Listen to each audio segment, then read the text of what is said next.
Ms. Bhumi, who stands elected from Amritsar constituency of Punjab, will take oath or affirmation.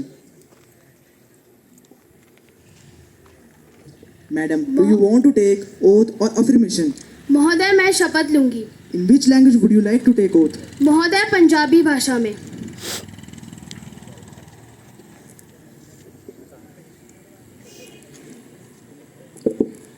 मैं भूमि जो युवा सांसद सदस्य निर्वाचित होइयां ईश्वर दी सौ लैंदी हाँ कि मैं विधि नाल स्थापित भारत दे संविधान दे प्रति श्रद्धा होर निष्ठा रखांगी, देश दी प्रभुसता होर एकता नू बनाए रखांगी। जिस पद नू मैं ग्रहण करने वाली हाँ उस दे कर्तव्यों दा श्रद्धापूर्वक निर्वाह करांगी।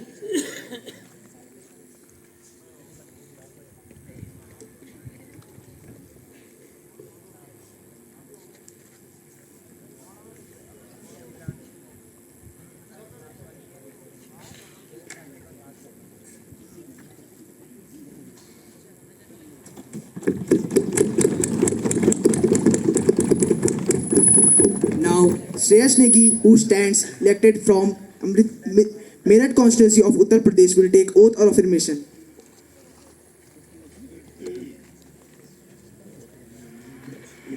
Sir, do you want to take oath or affirmation? Oath, please. In which language would you like to take oath? In Hindi, please.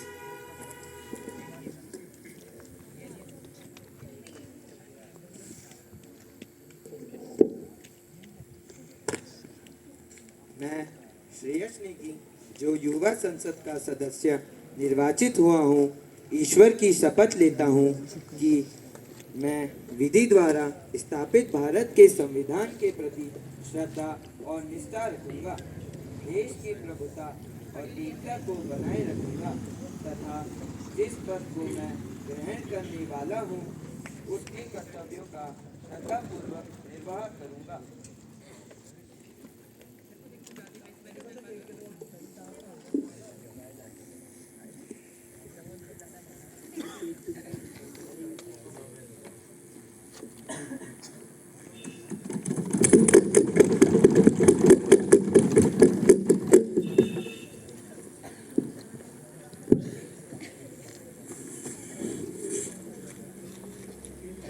Honorable members, as we meet today, it's my sad duty to inform you all the demise of well-known MD and former of Tata Steels, Mr. Jamshed J. Irani, who was known as Steel Man of India. He passed away on 31st October 2022 in Jamshedpur. A well-known steel man of India with an international repute, was awarded with Padma Bhushan in 2007.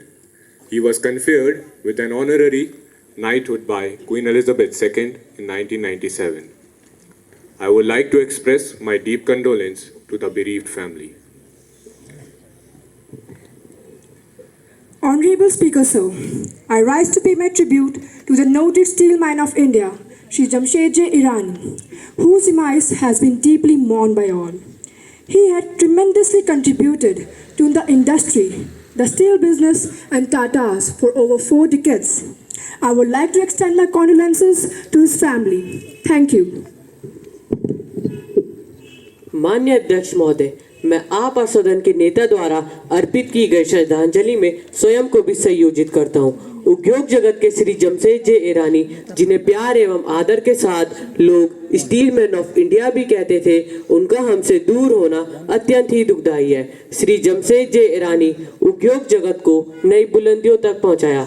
सरकार ने वर्ष 2007 में राष्ट्र सर्वोच्च सम्मानों में से एक पद्म भूषण से उन्हें नवाजा। मैं शोक संतृप्त परिवार को संवेदनाएं भेजने में स्वयं और अपने दल को संयोजित करना चाहूँगा। धन्यवाद। The House may stand in silence for a while to express our deep sorrows.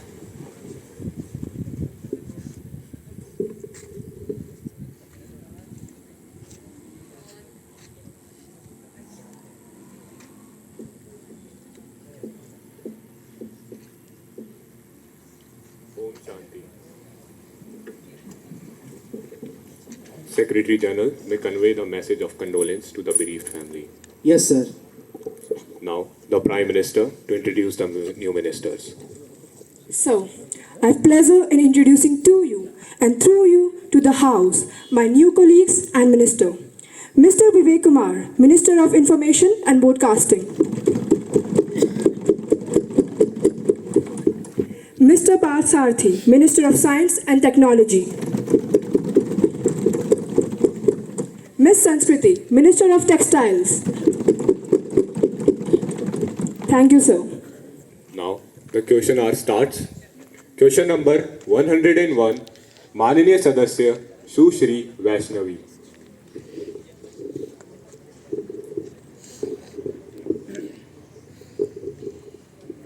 माननीय अध्यक्ष महोदय, क्या शिक्षा मंत्री यह बताने की कृपा करेंगे कि वर्तमान समय में देश में कुल कितने जवाहर नवोदय विद्यालय हैं?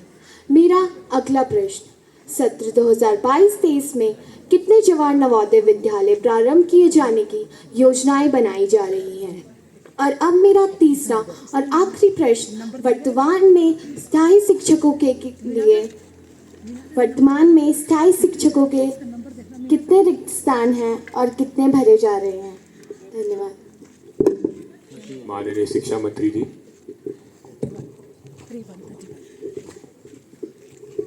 तम से ज्योति, अज्ञानी को ज्ञान, यही है जवाहर नवोदय विद्यालय की पहचान.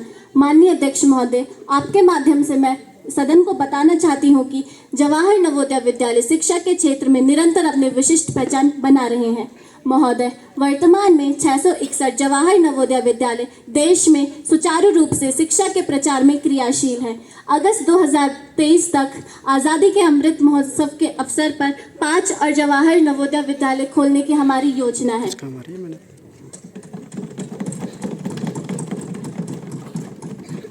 अगस्त 2022 तक शिक्षा हेतु 14,500 पद स्वीकृत हैं, जिसमें से लगभग 2,200 पद रिक्त हैं. इन 2,200 रिक्त पदों की भर्ती के लिए विज्ञापन दिसंबर माह तक आने की हमारी संभावना है. मई 2023 तक इन सभी रिक्त पदों पर पोस्टिंग कर दी जाएगी. धन्यवाद.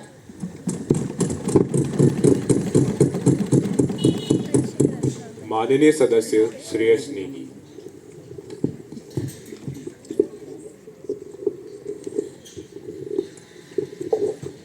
माननीय अध्यक्ष महोदय, मैं आपके माध्यम से माननीय शिक्षा मंत्री जी से यह सवाल पूछना चाहता हूं कि क्या जवाहर नवोदय विद्यालयों की रैंकिंग के लिए कोई योजना बनाई जा रही है? धन्यवाद. माननीय शिक्षा मंत्री जी. माननीय अध्यक्ष महोदय, जवाहर नवोदय विद्यालयों में और अधिक एकेडमिक एक्सीलेंस बढ़ाने के लिए रैंकिंग मूल्यांकन की व्यवस्था की जा रही है. इससे देश के सभी जवाहर नवोदय विद्यालयों में हेल्दी कंपटीशन के कारण गुणवत्ता में सुधार होगा. एकेडमिक, इंफ्रास्ट्रक्चर, सामूहिक भागीदारी आदि बिंदुओं पर 1000 अंकों के आधार पर मूल्यांकन किया जाएगा. धन्यवाद.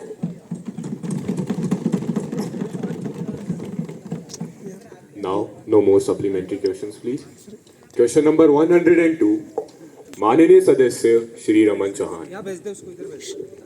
माननीय अध्यक्ष महोदय, मैं आपके माध्यम से माननीय विदेश मंत्री जी से यह जानना चाहता हूं कि क्या यह सच है कि चीन और पाकिस्तान के संबंध में सरकार की विदेश नीति विफल रही है, जिसकी वजह से चीन और पाकिस्तान की तरफ से घुसपैठ के मामले बढ़े हैं? यदि हाँ तो इसके क्या कारण हैं, और यदि नहीं तो सरकार चीन और पाकिस्तान के साथ इस समस्या से निपटने में लिए क्या प्रयास कर रही हैं? धन्यवाद. माननीय विदेश मंत्री सुश्री सपना.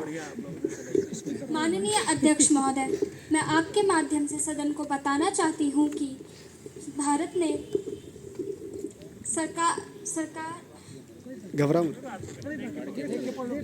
माननीय अध्यक्ष महोदय, मैं आपके माध्यम से सदन को बताना चाहती हूँ कि सरकार का यह दृढ़ विश्वास है कि सीमा पार आतंकवाद जैसे मुद्दे पर कोई समझौता नहीं किया जा सकता. भारत ने बार बार पाकिस्तान को अपनी इस वचनबद्धता का पालन करने के लिए आह्वान किया है कि वह अपने नियंत्रण वाले भूक्षेत्र का उपयोग किसी भी प्रकार से भारत के विरुद्ध आतंकवाद करने के लिए अनुमति नहीं देगा और अपने नियंत्रण वाले भूक्षेत्र में आतंकवादी ठिकानों को नष्ट करने तथा आतंकवाद का जवाब देने के लिए प्रभावी कदम उठाता रहेगा. सरकार पाकिस्तान प्रायोजित आतंकवाद के मुद्दे को लगातार द्विपक्षीय, क्षेत्रीय और बहुपक्षीय मंचों पर उठाती रही है। इन प्रयासों के कारण पाकिस्तान से होने वाले आतंकवाद से उत्पन्न खतरों को अंतर्राष्ट्रीय स्तर पर स्वीकार किया गया है एवं द्विपक्षीय यात्राओं और बहुपक्षीय शिखर सम्मेलनों में जारी विभिन्न संयुक्त वक्तव्यों में इसे दर्शाया गया है। आतंकवाद के सभी प्रकारों एवं अभिव्यक्तियों की निंदा की जानी चाहिए। जहां तक भारत चीन सीमा क्षेत्र का सवाल है, दोनों पक्षों के बीच वास्तविक नियंत्रण रेखा LAC में समान धारणा न होने के कारण समय समय पर ऐसी स्थिति उत्पन्न हो जाती है, जिससे LAC में समान धारणा होने पर बचा जा सकता है। धन्यवाद। क्वेश्चन नंबर 103, माननीय सदस्य श्री प्रांजल। माननीय अध्यक्ष जी, हम वहाँ ऊटी गए थे और हमने देखा कि जो नीलगिरी माउंटेन रेल है अंग्रेजों के ज़माने से आई हुई है, बहुत खूबसूरत है। यूनेस्को का उसे स्थान मिला है और अगर ऐसी स्थिति में इस ट्रेन को चलाते समय जो घाटा हो रहा है, अगर हम वो घाटा देखें तो वह घाटा रेल पर आ जाता है। मेरा मंत्री जी से एक सवाल है कि आपने कहा कि पर्यटन पैकेज के बारे में हमने अभी कोई निर्णय नहीं लिया है, कोई स्कीम नहीं बनाई है, लेकिन IRCTC से आप यह पैकेज करते हैं। जो हमारे यात्रा करने वाले लोग हैं, हमारे देश में इतने धार्मिक स्थल हैं, इतने खूबसूरत स्थल हैं, अगर ऐसी जगह जाना चाहते हैं तो उसमें कोई कंपनी की बात नहीं है। लेकिन अगर हम 50 या 100 लोग एक साथ जाना चाहते हैं तो सबको रेल में एक साथ बुकिंग नहीं मिलती, लोग अलग अलग डिब्बे में जाते हैं। क्या रेल मंत्रालय इस बारे में कोई निर्णय ले रही है कि जो पर्यटन स्थल हैं, धार्मिक स्थल हैं, जहां लोगों को इकट्ठा जाना है, उसके बारे में आज रेल मंत्रालय की जो सोच है वो IRCTC के ऊपर अवलंबित है? क्या रेल मंत्रालय उसे छोड़कर अपनी कोई नीति बनाएगी? धन्यवाद।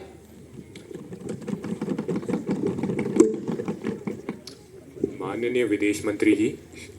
अध्यक्ष महोदय, मैं माननीय सदस्य को बधाई देना चाहती हूँ कि अभी वह रेल से यात्रा करके आए हैं। उन्होंने नीलगिरी का खूबसूरत दर्शन भी किया है।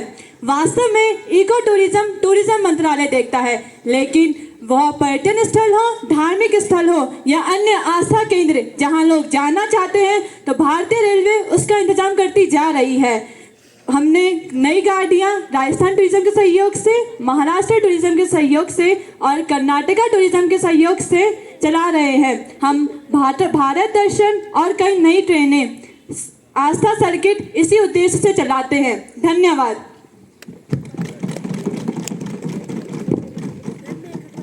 Question number 104, honourable member Kulsum. Honorable Sir, I would like to ask the government what is the planning of the all-round development of the specially challenged children? Thank you. Honorable Minister of Social Justice and Empowerment, Sanskriti. The ADIB scheme is in operation since 1981 with the main objective to assist disabled persons with aid and appliances that can promote physical, social and psychological rehabilitation by reducing the effects of disability and enhance their economic potential. The aid and appliances supplied under the scheme must have due certification. The scheme envisages conduct of corrective surgeries wherever required. Under the scheme, grant and aid are released to various implementing agencies. Artificial Limbs Manufacturing Corporation of India, National Institute, Composite Region Centers, District Disability Rehabilitation Center, NGO Extra for purchase and distribution of aid and assistive devices. Thank you.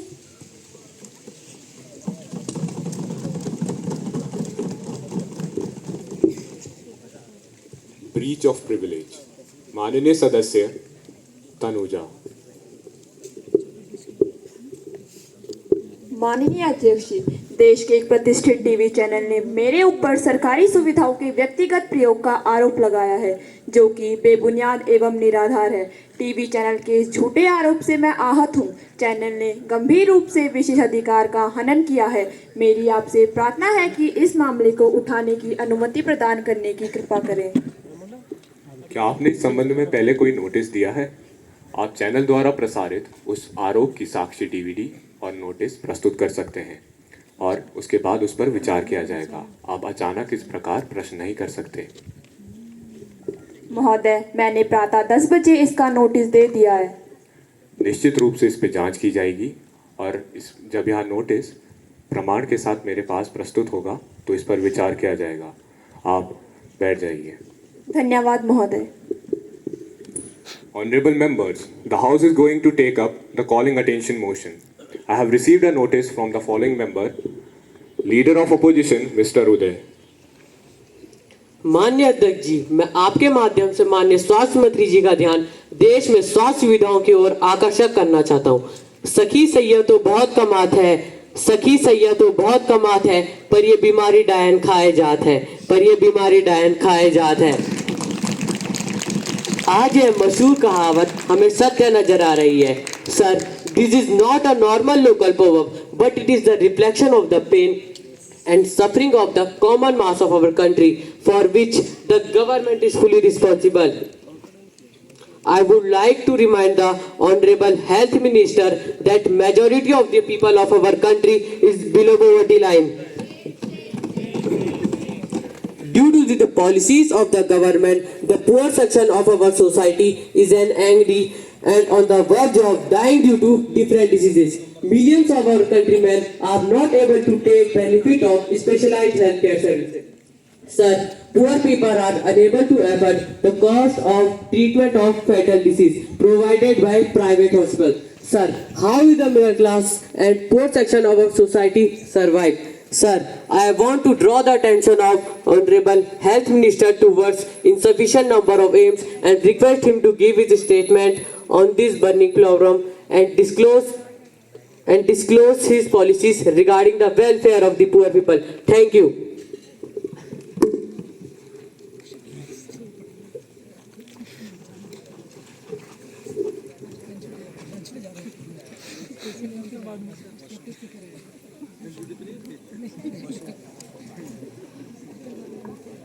माननीय सभासदों, माननीय उपाध्यक्ष जी,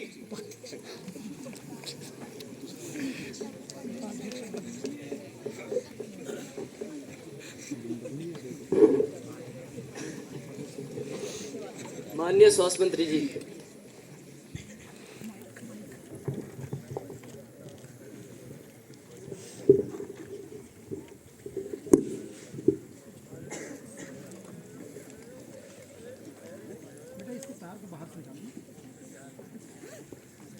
माननीय अध्यक्ष महोदय, मैं माननीय नेता विपक्ष की भावनाओं का सम्मान करती हूं। आज मैं आपके माध्यम से यहाँ पे बैठे सभी सम्मानित सदस्यों को यह यकीन दिलाना चाहूँगी कि हमारी सरकार की नीयत एवं हमारी सरकार की नीतियाँ गंगा जल की तरह पवित्र एवं साफ है। महोदय, आप और हम सब जानते हैं कि इन 2-3 सालों में हमने कितनी परिस्थितियों का सामना किया है। कोरोना जैसी भयंकर बीमारी ने पूरे विश्व की अर्थव्यवस्था को प्रभावित किया है, लेकिन इसके बावजूद भी हमारी सरकार ने अनेकों कार्यक्रम चलाए ताकि हम अपने देश के नागरिकों का स्वास्थ्य बेहतर बना सकें। महोदय, आज मैं आपको यह भी बताना चाहूँगी कि स्वास्थ्य संबंधित आधारभूत सुविधाएं औपचारिक काल एवं पिछली सरकारों की गलत नीतियों के कारण रही हैं, लेकिन इसके बावजूद भी हमारी सरकार ने 19 एम्स खोलने का संचालित किया और 15 नए एम्स खोलने की योजना है। महोदय, जो लोग सत्ता के बाहर है, आज वही लोग सदन में आकर इस मुद्दे पर हल्ला कर रहे हैं। इन लोगों की गलत नीतियों के कारण ही आज हमारा देश स्वास्थ्य संबंधित सुविधाओं की मार खा रहा है। धन्यवाद।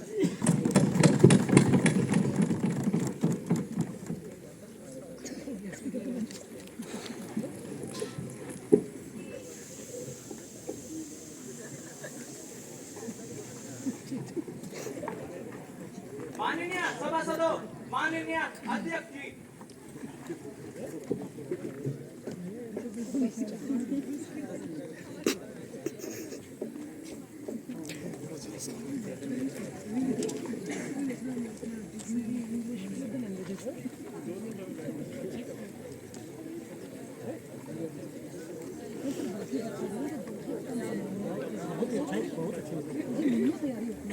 Now, the paper to be laid on the table. Honorable Petroleum and Gas Minister Aditya Nautiyal, please.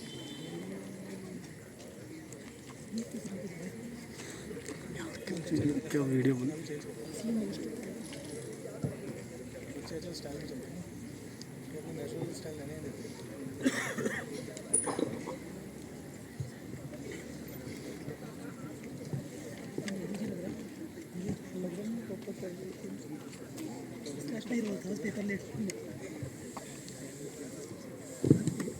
Honorable members, I have to make an announcement on my own behalf and on the behalf of all the honorable members of the House. I have a great pleasure in extending a warm welcome to the Honorable Speaker and honorable members of the Canadian Parliamentary Delegation, who are on a visit to India as our honored guest. The honorable members of the delegation are Mr. John, Honorable Speaker, Ms. Archie, Honorable Member, Mr. Parminder Dhillon, Honorable Member. अतिथि देवो भव हमारी संस्कृति है. मेहमान जो हमारा होता है बहुत जान से प्यारा होता है. It is a very high powered delegation. The delegation arrived on Tuesday, 5th of November 2022. They are now seated in the special box. We wish them a happy stay in our country. We also convey a warm welcome and greeting and very best wishes through them to the Prime Minister and the Canadian Parliament, the Canadian Government and the friendly people of Canada. Secretary General to report the message from Upper Chamber of Youth Parliament. Yes, sir. Sir, I have to report the following message received from Secretary of the Upper Chamber of Youth Parliament. In accordance to the provision of the rules of procedure and conduct of the business in the Upper House of Youth Parliament, I am directed to enclose the copy of the Rights of Persons with Disabilities Bill 2022, which has been passed by the Upper Chamber as its sitting held on 30 October 2022. Secretary General to lay on the table a copy of the bill passed by the Upper Chamber. Sir, I lay on the table of the House a copy of the Rights of Persons with Disabilities Bill 2022 as passed by the Upper Chamber.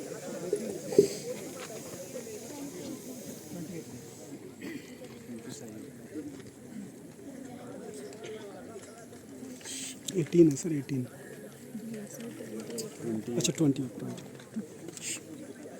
Now, the House will be taking up the legislative business. Honorable Education Minister to introduce the bill.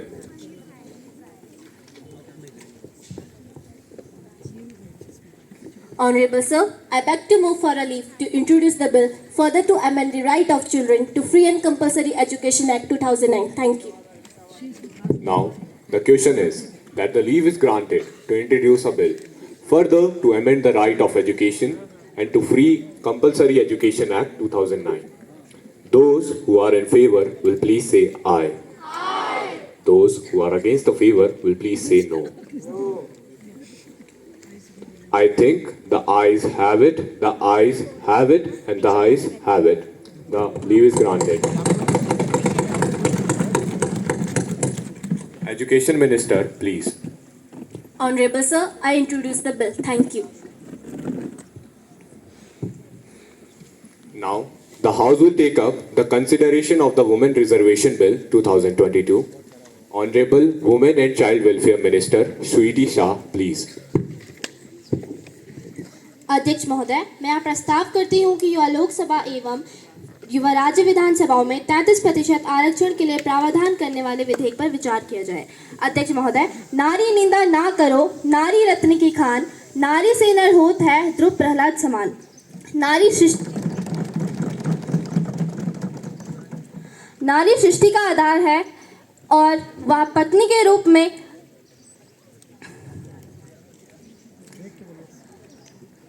Kabir ji ने कहा है कि नारी माँ के रूप में बच्चे का पालन पोषण करती है, एक पत्नी के रूप में जीवन संगनी बनकर एक पुरुष के साथ कंधे से कंधे मिलाकर चलती है, एक बेटी के रूप में हमारे जीवन को खुशहाल बनाती है, ना केवल एक घर में बल्कि दो दो घरों में खुशियों के दीप जलाती है। सरकार हर संभव प्रयास करती है कि महिलाओं का उत्थान किया जाए, लेकिन हमारे समाज में कुछ ऐसे असामाजिक तत्व हैं जो महिलाओं के सम्मान को तार तार करने पर तुले हैं।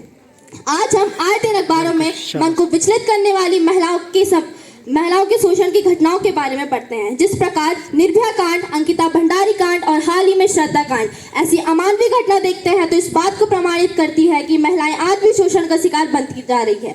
सड़क से लेकर संसद तक इन बर्बर घटनाओं की घोर निंदा की गई। आज स्त्रियां घर के चूल्हे चौके से निकलकर खेल, साहित्य, कला आदि क्षेत्रों में बढ़ चढ़कर भाग ले रही है। लेकिन यह दुख का विषय है कि युवा लोकसभा एवं विभिन्न राज्यों की विधानसभाओं में महिला का प्रतिनिधित्व 16% से भी कम है। सिद्धांत और व्यवहार में महिलाओं की सामाजिक स्थिति में जमीन आसमान का अंतर है।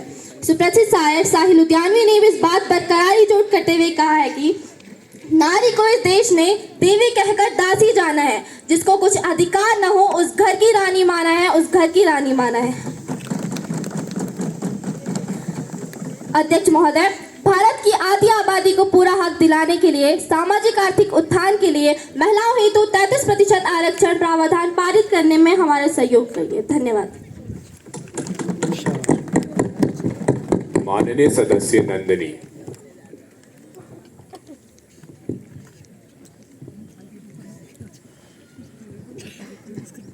अध्यक्ष महोदय, मैं आपका हार्दिक आभार व्यक्त करती हूँ कि आपने मुझे इस वाद विवाद में अपने विचार रखने का अवसर प्रदान किया है। महोदय, मैं इस विधेयक के पक्ष में हूँ। महाकवि प्रसाद के शब्दों में, नारी तुम केवल श्रद्धा हो, विश्वास रजत नक पत्तल में, तुम पीयूष स्रोत सी बहा करो, जीवन के सुंदर समतल में, जीवन के सुंदर समतल में। स्त्रियों के प्रति महाकवि प्रसाद जी जैसी सद्भावना रखने वाले लोगों की समाज में संख्या सीमित है।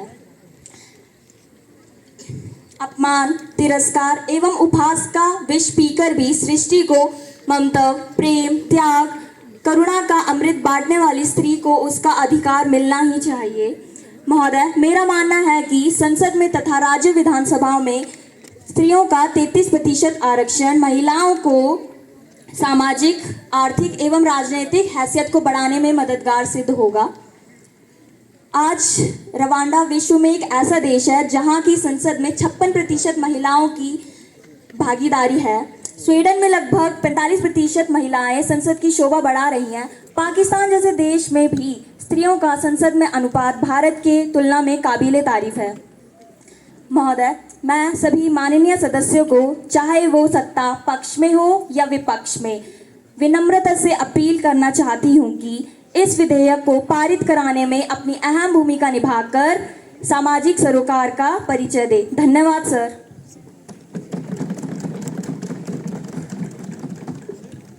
माननीय सदस्य Smita Negi. Thank you, Honorable Chairman, sir, for giving me this opportunity to present my views in the favor of the bill. Man for the field and woman for the herd. Man for the sword and for the needle sheath. Man with the head, woman with the heart. Man to command and woman to obey. All else is false. These words were penned down by the famous poet Tennyson in the early 19th century.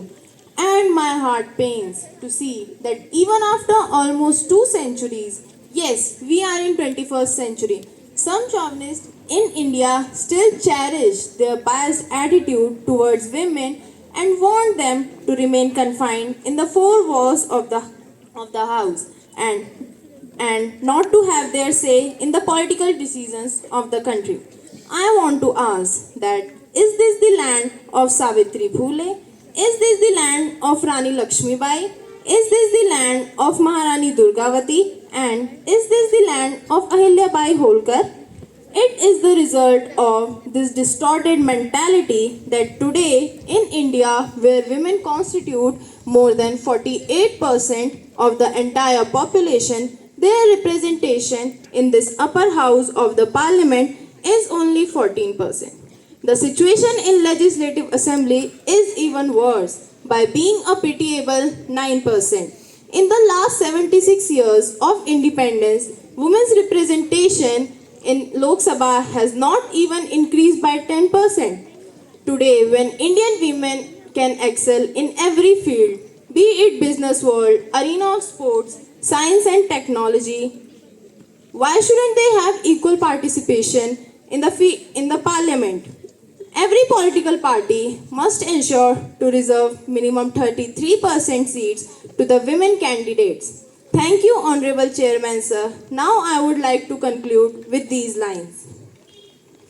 Meera की अमर शक्ति जहर से मर नहीं सकती, मीरा की अमर शक्ति जहर से मर नहीं सकती, झांसी की रानी किसी से डर नहीं सकती, मदर टेरेसा हो या सान्या, असंभव क्या है दुनिया में जो नारी कर नहीं सकती, जो नारी कर नहीं सकती. Thank you.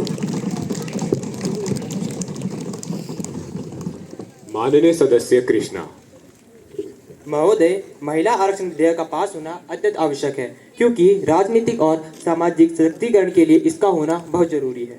Global gender gap report 2021 के अनुसार राजनीतिक सशक्तिकरण सूचकांक में भारत प्रदर्शन में निरंतर गिरावट आई है और साथ ही महिला मंत्रियों की संख्या वर्ष 2019 के 23.1% से घटकर वर्ष 2021 में 9.1% तक पहुंच गई है, जो कि एक चिंता का विषय है. सरकार के आर्थिक सर्वेक्षणों में भी यह माना गया है कि लोकसभा और विधानसभा में महिला प्रतिनिधियों की संख्या बहुत कम है. महिला राजनीतिक सशक्तिकरण की मांग 3 मूलभूत सिद्धांतों पर आधारित है, जैसे 1. महिला और पुरुषों के बीच समानता का अधिकार, 2. महिलाओं को उनकी क्षमता के पूर्ण विकास का अधिकार, एवं 3.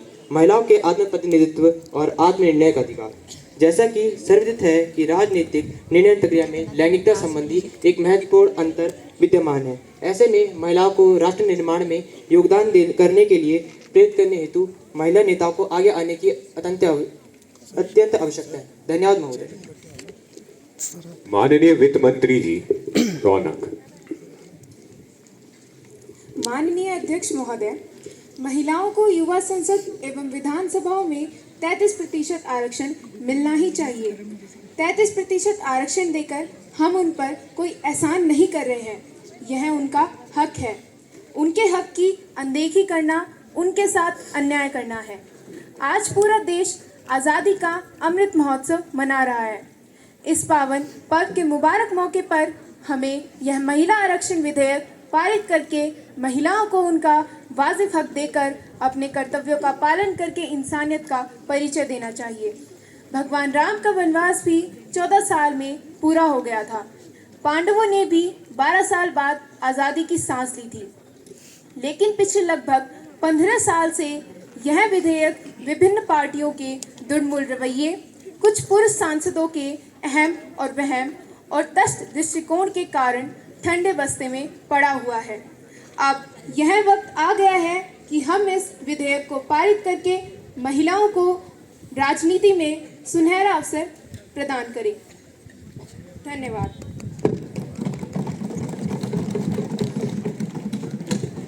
Honorable Member Ridhima. Honorable Speaker, sir, I thank you for extending me the opportunity to participate in this debate.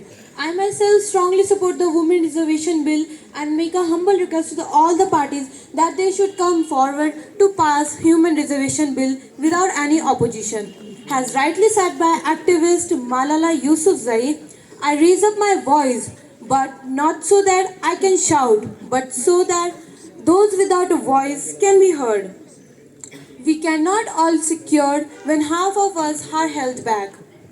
Since women are occupants of this country, women need to given their rightful places in being a part of policy to make process. According to the great Indian philosopher Swami Vivekananda, the best thermometer to the progress of the nation is its treatment of its women. The Women Reservation Bill, in fact, is less a matter empowering an individual woman, but more a matter of strengthening the whole nation. Thank you. माननीय सदस्य अरविंद. माननीय अध्यक्ष जी, मुझे आपने अपनी बात व दृष्टिकोण को रखने का मौका दिया, इसके लिए आपका हार्दिक आभार. महोदय, मैं इस विधेयक के विपक्ष में अपना मत प्रदान करता हूँ. मत व्यक्त करना चाहता हूँ. कई ऐसे मुद्दे हैं जिसके आधार पर मैं इस प्रस्तावित विधेयक का विरोध करता हूँ. पहली बात यह है कि यदि 33% आरक्षण लागू होता है तो इस बात की बड़ी संभावना है कि ऊंचे रसूखदार व प्रभावशाली राजनेताओं की पत्नियों, बेटियों और बहनों को संसद में दबदबा देखने को मिलेगा। दलित और गरीब परिवार में से आने वाली महिलाओं को मौका मिलेगा, इसकी गुंजाइश तो कम ही लगती है। दूसरी बात यह है कि पंचायतों में महिलाओं के 33% आरक्षण की खामियां तो जग जाहिर है। पंचायतों में महिलाएं नाम के लिए प्रधान होती है, सारी गतिविधियां तो उनके पति ही करते हैं। यदि संसद में और विधानसभाओं में 33% आरक्षण लागू होता है तो मुझे इस बात का डर है कि रिमोट कंट्रोल तो उनके पतियों या भाइयों के पास ही होगा। धन्यवाद। Honorable Information and Broadcasting Minister Vivek. Honorable Speaker, sir, the contribution of women is increasing day by day in every sphere of life. They are working shoulder to shoulder with men. They are excelling in every field wherever they are getting opportunity. To name a few, for instance, singing, dancing, preaching, acting, engineering, medicine, aviation, sports, etc. To name a few, P.T. Usha, Sania Mirza, Karnam Malleshwari, Geeta Phogat in sports, Mahadevi Verma, Mahashwet Devi, and Manu Bhandari in literary field, Indra Anui, Chanda Kochar, and Arundhati Roy in management. But politics is certainly a field where their participation is quite negligible, 16% only. This is the sector where women reservation is stringently necessitated if 33% seats are reserved for women in the field of politics. The day is not far when the woman is making their debut, creating a word history. The two lines that I am quoting of great poet Dinkar will certainly motivate them to excel in politics. सेनानी करो प्रयाण अभय, भावी इतिहास तुम्हारा है। सेनानी करो प्रयाण अभय, भावी इतिहास तुम्हारा है। ये नखत अमा के बुझते हैं, सारा आकाश तुम्हारा है। ये नखत अमा के बुझते हैं, सारा आकाश तुम्हारा है, सारा आकाश तुम्हारा है। धन्यवाद। Honorable Prime Minister.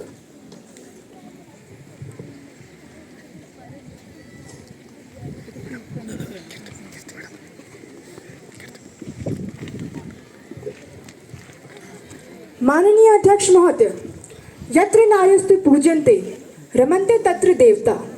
जहाँ नारियों की पूजा होती है वहाँ देवता निवास करते हैं। मैंने महिला आरक्षण विधेयक पर सत्ता पक्ष के अपने साथियों एवं विपक्ष के अपने सभी सम्मानित सदस्यों को बड़े गौर से सुना। मेरा मानना है कि आज देश ने आज़ादी की 75वीं सालगिरह मनाई। सभी पार्टियों को राजनीति के चश्मे से देखे बिना, नफे नुकसान को तराजू पर तोले बिना इस बिल को पारित कर देना चाहिए। आज़ादी के 76 साल बाद आज आज़ादी के जश्न में 4 चांद लग जाएंगे यदि हम महिलाओं को उनका हक राजनीति के क्षेत्र में दे देते हैं तो। अध्यक्ष महोदय, आपने एवं सदन के सभी सम्मानित सदस्यों ने आज देखा होगा कि जिन 3 सम्मानित मंत्रियों का आपके माध्यम से परिचय कराया गया है उनमें से एक अर्थात 33% माननीय महिला सदस्य हैं। हमने अपनी मंशा जाहिर कर दी है, अब बारी विपक्ष के सभी साथियों की है। हर भारतीय अपनी माँ का आदर करता है, अपनी बहनों से स्नेह करता है, अपनी बेटियों से प्यार करता है। यदि 33% आरक्षण दिया जाएगा तो इस संसद में आखिर कौन पहुँचेगा? निसंदेह हमारी बेटियाँ तो आएंगी, हमारी माताएं तो इस संसद को गौरवान्वित करेंगी, हमारी बहनें तो इस संसद की शोभा बढ़ाएंगी। अध्यक्ष महोदय, यह सुखद एवं प्रेरक संयोग देखिए कि आज कनाडा देश के संसदों का शिष्टमंडल हमारे सदन की शोभा बढ़ा रहा है और उनमें से एक माननीय महिला सदस्य है। हमें कुछ तो सीखना चाहिए। हमारे एक माननीय सदस्य ने कहा कि कोटे के अंदर कोटा होना चाहिए। मैं मानती हूँ और इस बात से सहमत भी हूँ। कि संसद में, विधानसभाओं में मुस्लिम, सिख, ईसाई आदि अल्पसंख्यक बहनों बेटियों का प्रतिनिधित्व होना ही चाहिए। अध्यक्ष महोदय, यह तो होना ही चाहिए। हम आपसे सुलह करके इस मुद्दे को सुलझा लेंगे, परंतु आज सभी पार्टियों को, सभी सम्मानित सदस्यों को आज इस विधेयक को पारित करके अपनी उदारता, अपने कर्तव्य बोध का, स्त्रियों के प्रति अपने सम्मान की भावना का और सामाजिक सरोकार का परिचय देना ही चाहिए। नारियां कोमल होती हैं, कमजोर नहीं। उनमें वृक्ष जैसी परोपकारी भावना है, धरा सी धीरता है, सेवा और समर्पण के सारे गुण हैं उनमें सीखने सिखाने की अद्भुत क्षमता है, निर्णय लेने की अद्भुत कौशल है। आज जीवन के हर क्षेत्र में वे कंधे से कंधा मिलाकर चल रही हैं, तो राजनीति के क्षेत्र में उनके लिए द्वार क्यों बंद किए जाएं? आज खुले मन से इस विधेयक को पारित कराकर हम सब अपनी संवेदनशीलता का और इंसानियत का परिचय दें। कौन कहता है कि आसमान में सुराग नहीं हो सकता? कौन कहता है कि आसमान में सुराग नहीं हो सकता? एक पत्थर तो तब्बे से जरा उछाल कर देखो यारो। धन्यवाद।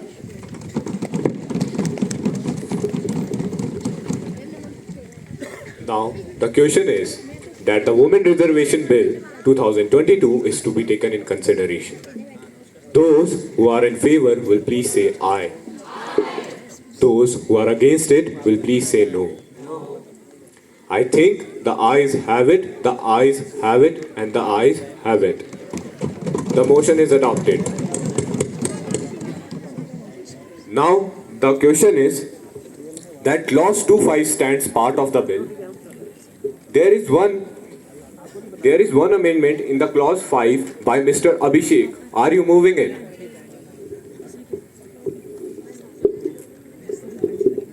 No, sir. In view of the reply given by the Prime Minister, I am not pressing my amendment.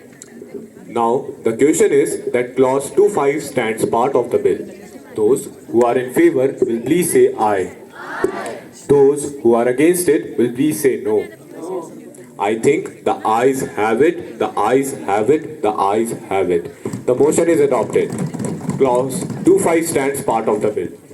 Now, the question is that clause 1, the enacting formula and the title stands part of the bill. Those who are in favor will please say aye. Those who are against it will please say no. I think the ayes have it, the ayes have it, the ayes have it. The motion is adopted. Clause 1, the enacting formula and title stands part of the bill. Honorable Women and Child Welfare Minister, please. Honorable Speaker, sir, I move the bill passed. That the bill is passed, those who are in favor will please say aye. Those who are against it will please say no. I think the ayes have it, the ayes have it, the ayes have it. The motion is adopted. Women and Child Welfare Minister, please. अध्यक्ष महोदय, मैं आपका एवं सभी सदस्यों का आभार व्यक्त करती हूं जिन्होंने महिलाओं हेतु 33% आरक्षण प्रस्ताव को पारित करने में अपना सहयोग दिया। धन्यवाद। The House is adjourned to meet again tomorrow at 11 a.m.